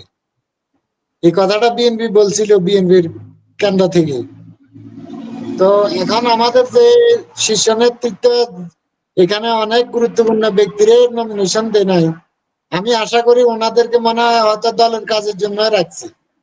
আর আমার ব্যক্তিগতভাবে আমি ফেনী 2 আসনের লোক। তা আমরা আসলে আমাদের মনে অনেক কষ্ট যে আমাদের অত্যন্ত জনপ্রিয় নেতা ছিল গাজী হাবিবুল্লাহ মানিক। তৃণমূলের জন্য অনেক ত্যাগ স্বীকার করছে। রবি ভাই, আপনারা যদি পারেন কিছু ওনার জন্য বলবেন, আশা করি। উনি আসলে আমরা মর্মাহত, কারণ বিপি জানাল আমাদের দুশ্মন না, উনিও একটা ভালো ব্যক্তি, কিন্তু ওনার যে 17 বছর ফেসিবাদ হটানো বা রাজনৈতিক সংগ্রামের ভিতরে ওনার আমরা চোখে পড়ার মতো কিছু দেখি নাই। তা এখন ওনাকে দিছে দল, আমরা দলের ভিতরে বিভক্ত চাই না, আমরা দলের পক্ষে থাকবো, কিন্তু এখনো সুযোগ আছে, যদি আমাদের এখানে কোনো কনসিডার করে, কোন ধরনের সুযোগ যদি থাকে, গাজী হাবিবুল্লাহ মানিকের জন্য আপনারা সবার কাছে আমাদের আবেদন থাকলো আর কি। উনি যতটা বার জেলে গেছে তার ভিতরে শেখ হাসিনা মনে করেন না ফেনীর নিজামাজারি ডান্ডা বেরি ছাড়া আর কিছু লাগায়নি। আমার রবি ভাই জানার কথা মনে হয় সম্ভবত, কিন্তু আমরা ওনাকে রাস্তা দেখছি যখন একটা মিছিল মিটিং হতো, সবচেয়ে তা গাজী হাবিবুল্লাহ মানিকে আগে থাকতো। আমরা নিজেরা ছিলাম, তবে আমরা তো তখন এত মিডিয়া ছিল না, কিছু বলার মতো কোনো সুযোগ ছিল না। যখন হাসিনা আবার মিডিয়াটা আসার পরে আমাদের কিছু কথা বলার একটা সুযোগ হয়েছে। এই জন্য সবসময় ধন্যবাদ দিই হাসিনা আপু আপনাকে। তো রবিবার কাছে আমার আহ্বান রইল আর কি, যে আপনি গাজী হাবিবুল্লাহ মানিকের জন্য অন্তত একটু কথা বলবেন। অসংখ্য ধন্যবাদ ধন্যবাদ। সবাইকে। গাজী হাবিবুল্লাহ মানিক অনেক নির্যাতিত একজন মানুষ এবং অনেক নিবেদিত প্রাণ। আমরা আমি নিজেও ওনার সম্পর্কে ব্যক্তিগতভাবে অনেক কিছুই শুনেছি, যে ওনার আসলে প্রাপ্য ছিল হয়তো, আর যাকে দেওয়া হয়েছে তার ব্যাপারে তো ইদানিং আমরা ফেসবুকেই দেখতে পাচ্ছি, গতকালকে থেকে আজকে পর্যন্ত ফেসবুক ভরে গেছে যে ভিপি জয়নাল আবেদিনের ভূমিকা নিয়ে আওয়ামী লীগের সময় কি ভূমিকা ছিল। যাই হোক, আমরা আশা করব যে বিএনপি অবশ্যই সুবিচার করবে, সেটা আমরা আশা করি। আমি এখন মনির ইসলাম রবি ভাই, আপনার কাছে যেটা জানতে চাই, যে এনসিপি আজকে এটাও বলেছে যে তারা 300 আসনে প্রার্থী দিবে, এবং মাহফুজ আসিফ এখনো সরকারে আছে, কিন্তু তারা নির্বাচনও করবে। নির্বাচনী আসনগুলো আমরা জানি যে কোন কোন নির্বাচনে আসলে তারা নির্বাচন করবে। আর হচ্ছে যে সরকার এখন যেটা দলের উপর চাপিয়ে দিয়েছে 7 দিনের আলটিমেটাম, গতকালকে থেকে শুরু হয়ে গেছে 7 দিন। তো আপনার কাছে কি মনে হচ্ছে, শেষ পর্যন্ত আপনিও কি সম্রাটের মতোই মনে করেন যে আসলে নির্বাচনে টেনে উঠে বসেছে সরকার এখন, আর ওইগুলা নিয়ে এই যে গণভোট, তারপরে জুলাই সনদ, এগুলো নিয়ে যে প্রশ্নবিদ্ধ অবস্থা বা ঐক্যমত নিয়ে যে দলগুলো পৌঁছাতে পারে না ঐক্যমত কমিশনের এত মাস পরে, তো সেই অমীমাংসিত বিষয়গুলো কিভাবে মীমাংসিত হবে বলে মনে করেন? ধন্যবাদ সঞ্চালিকা। আমি গাজী হাবিবুল্লাহ মানিক সম্বন্ধে যে প্রশ্নটা আমার দর্শক করেছেন, আমি ধন্যবাদ জানাই আমার দর্শককে। গাজী হাবিবুল্লাহ মানিক তৃণমূল থেকে উঠে আসা একটা ছেলে। সে ছাত্র দলের নেতৃত্ব করেছে, যুব দলের নেতৃত্ব করেছে, এখন বিএনপির নেতৃত্ব করছে। দীর্ঘ আন্দোলন সংগ্রামে 16 বছর অপরিসীম নির্যাতনের শিকার হয়েছে। সে একসময় ফেনী জেলা যুব দলের সভাপতি ছিল, এখন ফেনী জেলা বিএনপির যুগ্ম আহ্বায়কের দায়িত্বে আছে। নমিনেশনের বিষয়টা তো ভিন্ন মাত্রায় হয়, আমি এটা সম্বন্ধে কোনো মন্তব্য করতে পারি না।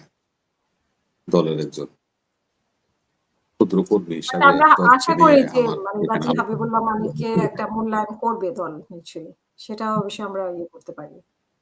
আমার একটা ধারণা যে বিপি জোনাল সাহেব, উনি 70 ঊর্ধ্ব মানুষ, প্রায় বয়সের শেষ প্রান্তে এসে গেছে। উনি ফেনী 2-এর আসনে, এটা হলো সদর আসন, এই আসনে উনি কতটুকু ক্যাপেবল হবে আমি জানি না। তবে দল তরুণদেরকে যেহেতু প্রাধান্য দিচ্ছে, সেখানে গাজী হাবিবুল্লাহ মানিক এবং যে সদস্য সচিব আছেন ফেনী যারা আলাউদ্দিন আলাল, হুম, সেও একটা প্রভাবশালী পরিবারের ছেলে, হুম, তাদেরও একটা ভোট ব্যাংক আছে। ফেনীতে 2টা ভাগ তো, একটা হলো হাজারীদের বাড়িঘর, আরেক দিকে হলো হালালদের বাড়িঘর। হুম, হুম। এদের সবারই পরিশ্রম আছে, শ্রম আছে। আমি মনে করি দল বিবেচনা করলে এদেরকে নিয়ে আমার মনে হয় এটা বেটার হবে বলে আমি মনে করি। তবু আমি প্রার্থী ঘোষিত হয়েছে, আমি প্রার্থীর শুভকামনা করি। নির্বাচনে প্রার্থীর পক্ষে আমরা থাকবো, এই ওয়াদা আমরা করেছি আমার চেয়ারম্যানের কাছে। সেহেতু এই বিষয়ে আমি আর ব্যাপক আলোচনা করতে চাই। আপা আমি 1 মিনিট একটু আর বলতে চাই। সেটা হচ্ছে দেখুন, গত হুম, স্বাধীনতার পরে গত 54 বছর কিন্তু বাংলাদেশে যতগুলো ভোট হয়েছে প্রত্যেকটা হুম, ভোটে কিন্তু জনগণ মার্কা দেখে ভোট দিয়েছে। কিন্তু এই হুম। নির্বাচনে জনগণ সিদ্ধান্ত নিয়েছে যে আমরা মার্কা দেখে ভোট দেব না, আমরা প্রার্থী দেখে ভোট দেব। প্রার্থী দেখে মার্কা ভোট যাই দেবো। হোক না কেন, আমার যদি প্রার্থীও পছন্দ হয় আমি ভোট দেব না, সে যেই দলের মার্কা হোক না কেন। তো এটা আমার কাছে খুবই ইন্টারেস্টিং লাগছে। এবং জেনারেশন জি অর্থাৎ জেন জি কিন্তু এটা ধারণ করছে, তারা কিন্তু পেজ দেখে ভোট দেবে, মার্কা দেখে না। তো এই জিনিসটা মানে জুলাই আন্দোলনের পরে আমি মনে করি যে আমাদের যে মনস্তাত্ত্বিক পরিবর্তন হয়েছে, আমাদের যে অর্জন, এটাই আমাদের অর্জন। যে ঢালুয়া ভাবে আপনি যাকে তাকে নমিনেশন দিয়ে দিবেন আর দলের গুড় দেখে তাকে ভোট দিবে না, জনগণ সিদ্ধান্ত নিয়েছে আমরা ব্যক্তি দেখে ভোট দেবো। ব্যক্তি কতটা সৎ, কতটা ত্যাগী, কতটা জনবান্ধব, জনগণের তাকে কতটা প্রয়োজন, জনগণ সেই ব্যক্তিকে ভোট দিবে যে মার্কা হোক না কেন। মানে আগে ছিল হচ্ছে মার্কা আগে প্রার্থী পরে, কিন্তু এবার প্রার্থীটা সামনে কিন্তু চলে এবার আসছে, মার্কাটা পেছনে চলে গেছে। তা আমি মনে করি যে এটা নির্বাচনের জন্য, গণতন্ত্রের জন্য একটা পজিটিভ চাইল্ড। হ্যাঁ, এবং আমরাও মানে সেভাবে আশা করব যে দলগুলো সেটাই মাথায় রাখবে যে এখন যে জেনারেশন, এই জেনারেশন আগের মতো না, আগের মতো চিন্তা ভাবনা না। তারা না, অবশ্যই ওই তো আগের মতো না যে চোখ বন্ধ করে আপনি একটা মার্কা কল্পনা করবেন, সেখানে গিয়ে ভোট দিয়ে দিবেন। এই জেনারেশন সেটা ধারণ করে না। এই জেনারেশন হচ্ছে আপনি যখন হুম, একটা প্রার্থী দিবেন সেটাকে নিয়ে চুলচেরা বিশ্লেষণ করবে, ফেসবুকে, ইউটিউবে, গুগলে তাকে চার্জ দিবে যে সত্যিকার অর্থে তাকে কি আমি ভোট দেবো কিনা। তার যে ভোটের মূল্যটা, সেটা তো আপনি খুনি হাসিনা বুঝিয়ে দিয়ে গেছে যে বাংলাদেশের মানুষের ভোটের মূল্যটা কতটুকু। তো এই জন্য আমি মনে করি জনগণ সেটা ফিল করেছে যে আমাদের ভোট আমরা না দিয়ে এরকম ফ্যাসিস্ট সরকার বাংলাদেশে আবার আসবে। সুতরাং আমরা আমাদের ভোট সঠিক মানুষকে দেব। সঠিক মানুষকে ভোট না দেওয়ার কারণে বাংলাদেশের মানুষ গত 15 বছর একটা আইএমএ জাহিলিয়ার মধ্যে ছিল। তো এজন্য বাংলাদেশের বিশেষ করে যারা অভ্যুত্থানের সাথে ছিল, এই জেনজি এবার সিদ্ধান্ত নিয়েছে না, আমরা মার্কার সাথে সাথে প্রার্থীও দেখবো এবং আমরা প্রার্থীকে ফার্স্ট প্রায়োরিটি দিব, মার্কাকে সেকেন্ড প্রায়োরিটি দিব। তা আমি মনে করি যে এটা বাংলাদেশের জন্য, গণতন্ত্রের জন্য, আগামী দিন বাংলাদেশ যে ধরেন 10 বছর যদি এই প্র্যাকটিসটা থাকে, দেখবেন যে বাংলাদেশ অনেক দূরে গিয়ে যাবে। এটা আমি বিশ্বাস করি। গত 50 বছরে যতটুকু আগায়নি, এই গ্লোবালাইজেশনের যুগে শুধুমাত্র প্রার্থীকে দেখে যদি ভোট দেওয়া হয়, তাহলে আপনি দেখবেন যে 10 বছরে বাংলাদেশের চেহারা চেঞ্জ হয়ে যাবে। চেঞ্জ হয়ে যাবে। জি, মনির ইসলাম রবি ভাই, আপনি যেখানে ছিলেন। ধন্যবাদ। সরি, হুম, সেটা হলো আপনারা যে জেএনজি গ্রুপ, আপনারা নিজেরাই নিজেদের কপালে মানে পায়ে কুড়াল মারছেন। জুলাই সনদের যেটা আপনারা বলছেন, এটা 1 নম্বর স্টেক হোল্ডার হলেন আপনারা।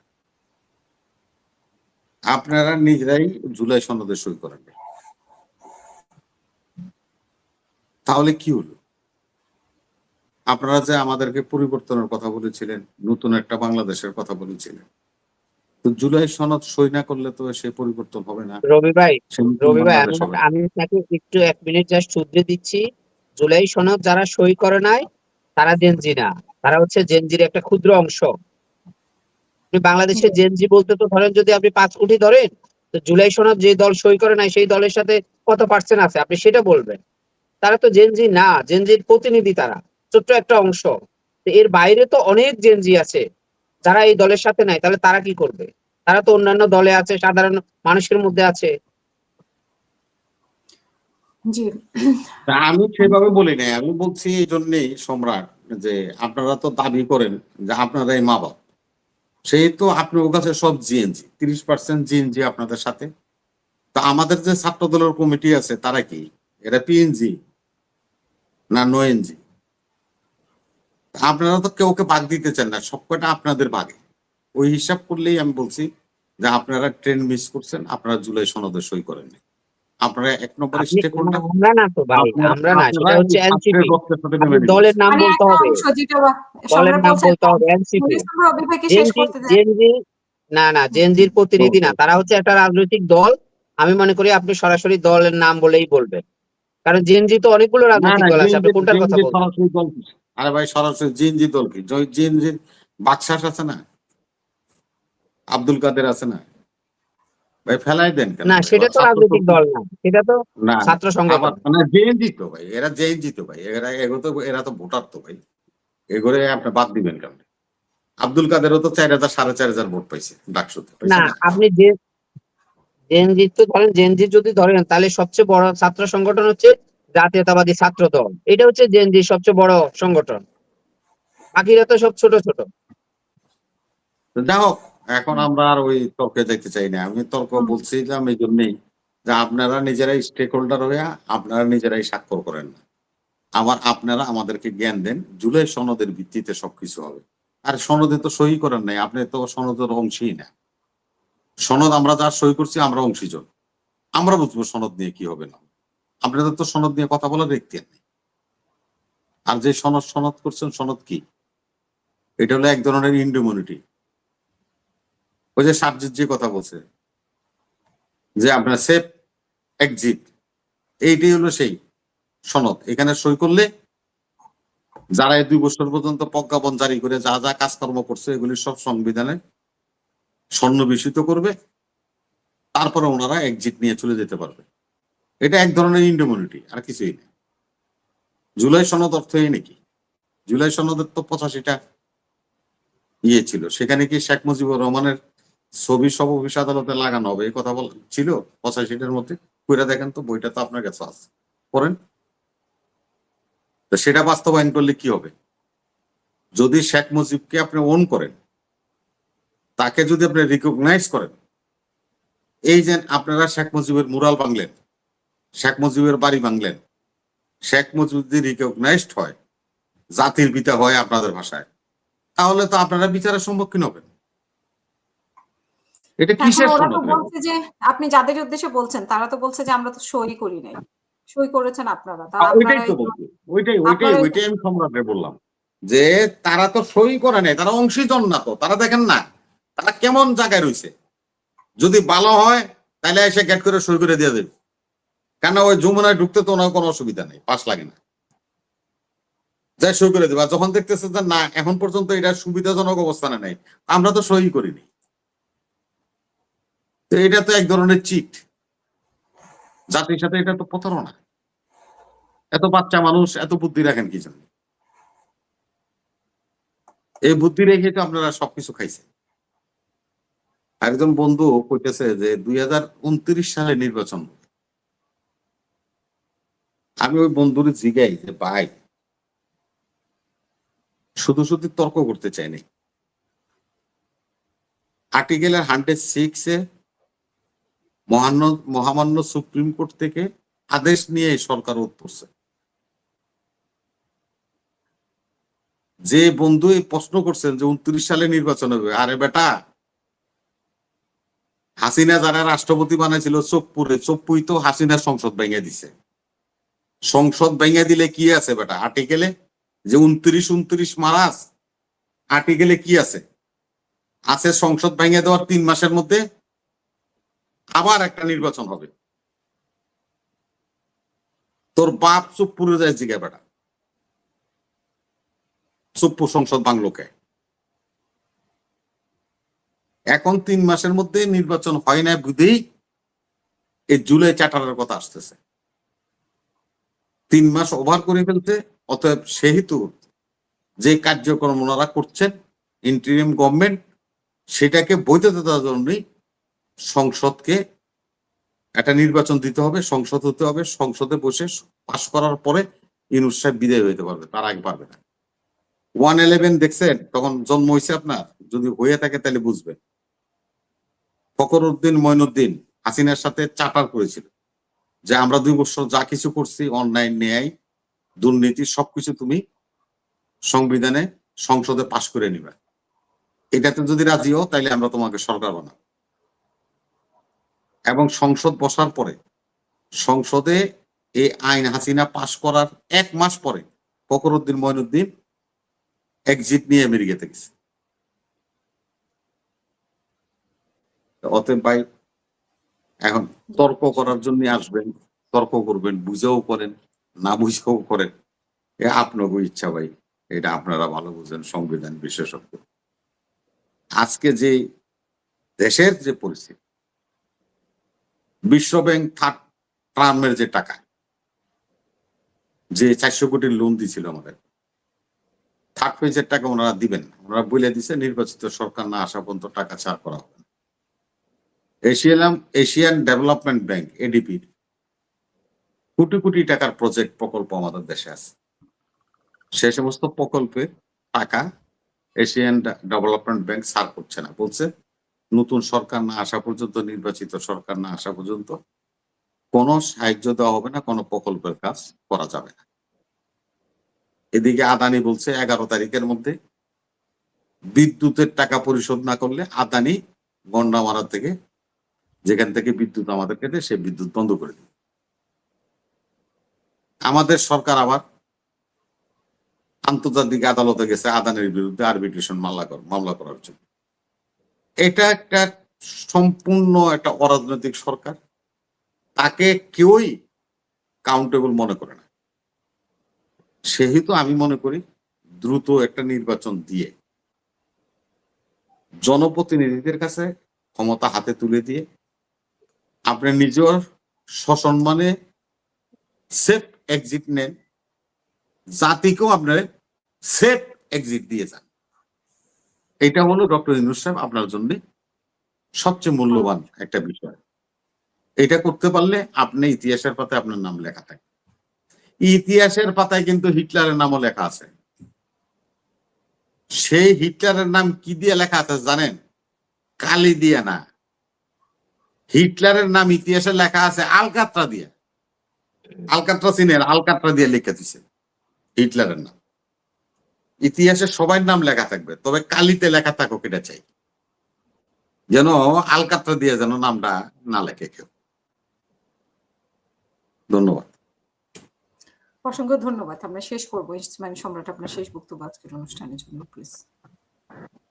জি আপা, সব শেষে আমি একটা কথা বলবো, কিন্তু আমাদের এটা বলে গেলে চলবে না।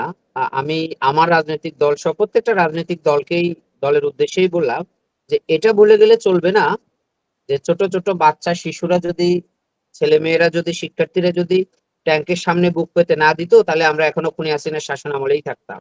তো এটা মাথায় রেখেই আমার মনে হয় যে সবার রাজনীতি করা উচিত, এবং সত্যিকার অর্থে যারা জুলাই যোদ্ধা ছিল, এই আন্দোলনে যারা শহীদ হয়েছে, তাদেরকে সত্যিকার অর্থে মূল্যায়ন করা মুক্তিযোদ্ধাদের মতো। আমি মনে করি যে এটা প্রত্যেকটা রাজনৈতিক দলের, প্রত্যেকটা বাংলাদেশের সুনাগরিক উচিত, যে তাদের হাত ধরেই তো খুনি হাসিনা বাংলাদেশ থেকে পালিয়ে গিয়েছে।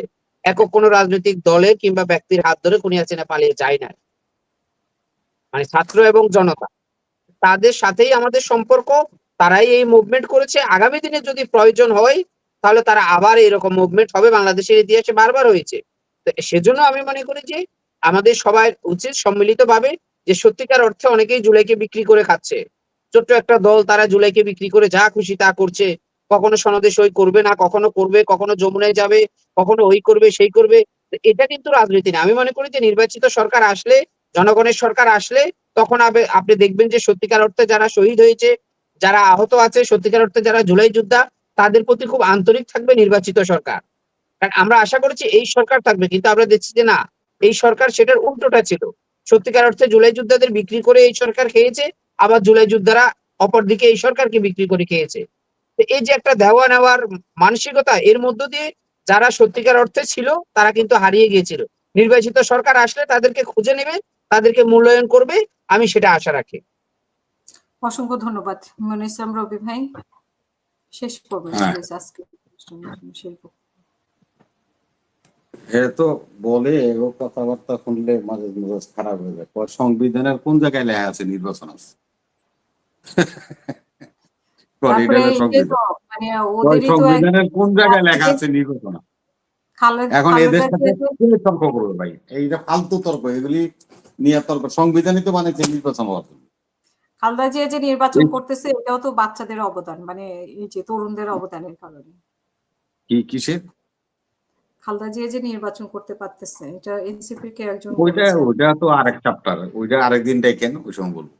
কিন্তু এটা হলো যে সে বলছে যে কই সংবিধানে কোন জায়গায় লেখা আছে নির্বাচন আছে? আরে মেয়ে আর্টিকেলই তো দেন না আপনি। এটা পড়ছেন সংবিধান 117, 118, 20, 21, কে বললো 25। এটা ভাই? এই এক এই ওই যে কমেন্ট দর্শক করছে মনে হয়, তো কমেন্ট। দর্শকের কমেন্ট অনেক রকমই আছে এটা নিয়ে।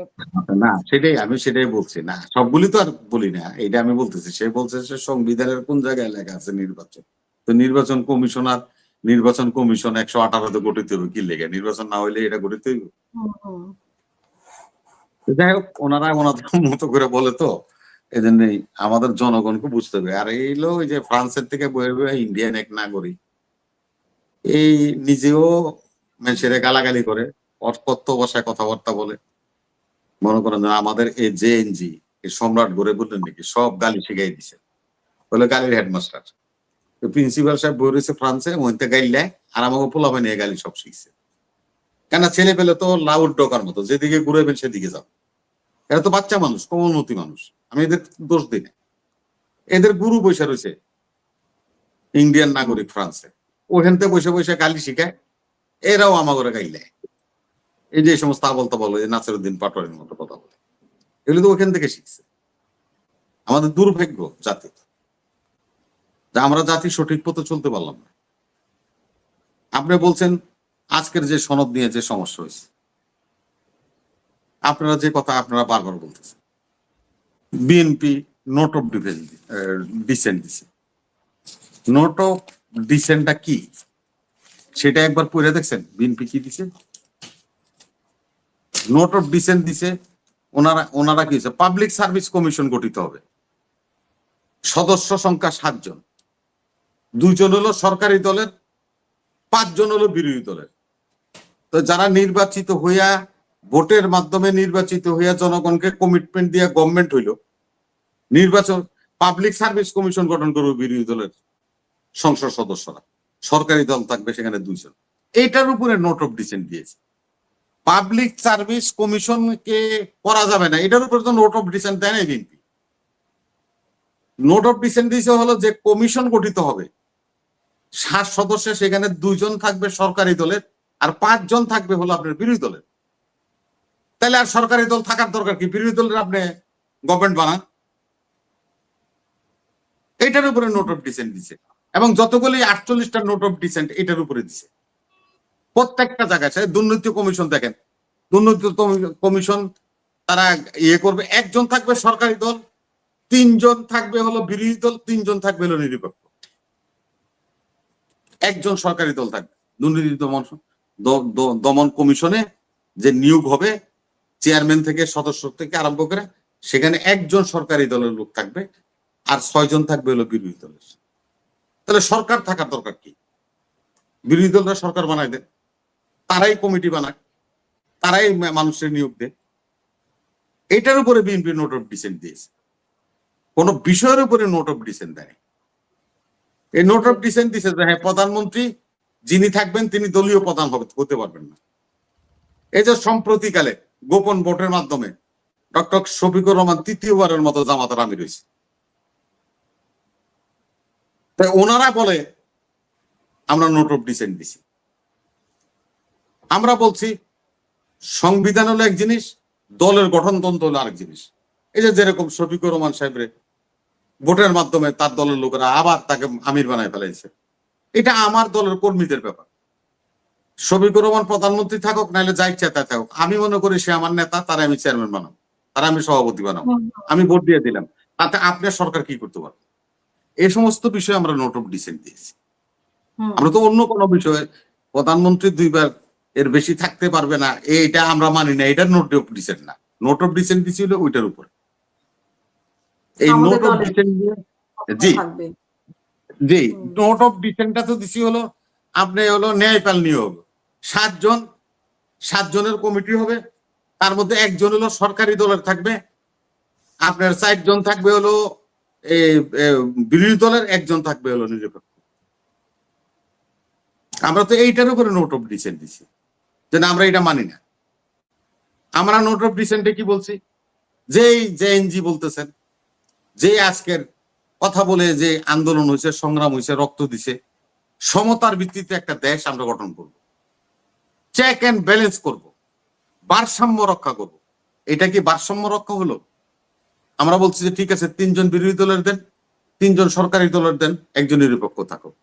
বিল নিয়ে যদি আমাদের নিয়োগ নিয়ে যদি কারো নামের প্রতি আপত্তি থাকে, ভোটাভুটি হবে, 3 জন সমান ভোট হলে যিনি নিরপেক্ষ থাকবে সে যে জায়গায় ভোট দিবে তার বিলটা অনুমোদিত হবে। আমাদের নোট অফ ডিসেন্ট নিয়ে কেন আলোচনা? এই নোট অফ ডিসেন্ট আমরা কি অন্যায়টা করছি? আমরা বলছি, আপনারাই বলছেন সমতার ভিত্তিতে চাই, চেক এন্ড ব্যালেন্স চাই। তো চেক এন্ড ব্যালেন্সের অর্থ সরকারি দলের 1 জন, বিরোধী দলের 5 জন, এটা কি চেক এন্ড ব্যালেন্স? এইটা নোট অফ ডিসেন্ট আমরা দিয়েছি। বলছি না আমরা সমতার ভিত্তি হইলে আপনারা 3 জন আমরা 3 জন থাকবো, এটা হলো সমতার ভিত্তি।